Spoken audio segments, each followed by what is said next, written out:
We're in Psalm 48 and we're celebrating. Third Psalm in a row we get to celebrate.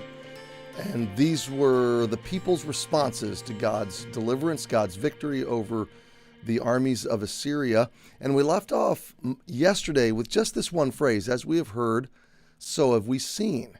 And we talked a lot about hearing and seeing the fruit of our faith. Now, literally, the sense of this is that the news of the victory had traveled to pilgrims, to people that lived around Israel and throughout the nation. And now is their opportunity to come and see for themselves. So they nearly lost Jerusalem, and now they're able to pilgrimage into Jerusalem for maybe a feast or a time of worship, some significant moment, and they are now there to validate everything that they've heard, everything that they have celebrated by faith. You know, they believed the report, and so they were celebrating from afar, and now they're in the city of God, and they are experiencing, they're seeing the victory. It's real, it's 3D, they're immersed in it. So look at verse 9. We have thought of thy loving kindness, O God, in the midst of thy temple. So here they are, you know, they've heard this story. They have only imagined this reality, and they've dreamed of going to Jerusalem and being there in person to worship God. This was the center of life for Hebrews. God was the center of Jerusalem. Jerusalem was the center of the nation. And so this temple, there was just no place as revered, as cherished, as anticipated. There was no place loved like this temple because it represented all the safety, all the provision, all the presence, all of the beauty of everything that mattered to them. God himself was dwelling in this temple. So being there was to be with him. Being there was for him to be with them. And so now they're there. We've thought they're in the temple, they're meditating, they're worshiping, they're considering God's mercy, God's loving kindness from the very midst of his temple. It's hard to describe the sense, the magnitude of what this would have meant to an Old Testament worshiper.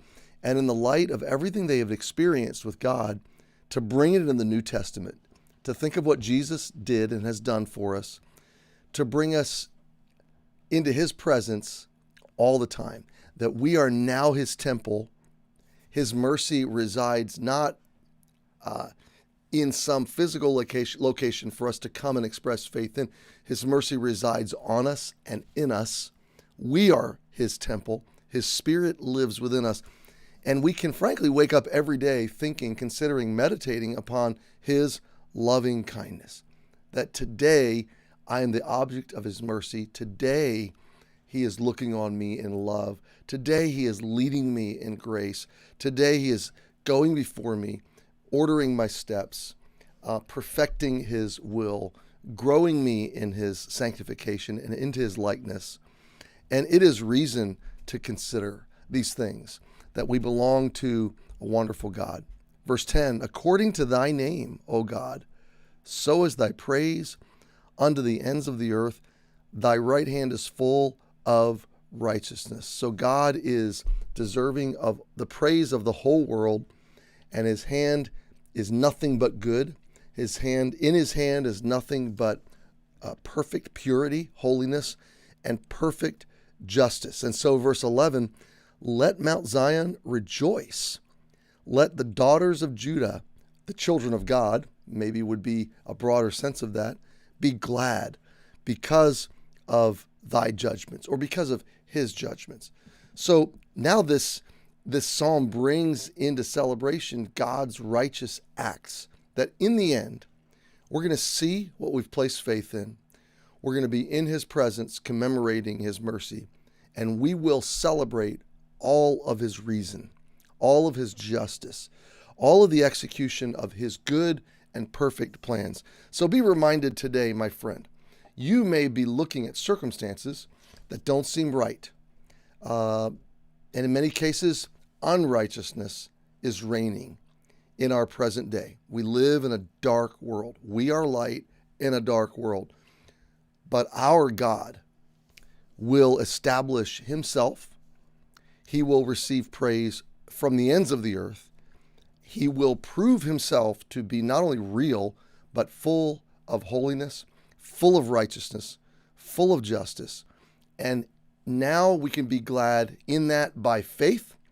And one day we will celebrate and be glad by sight. Our faith will be sight.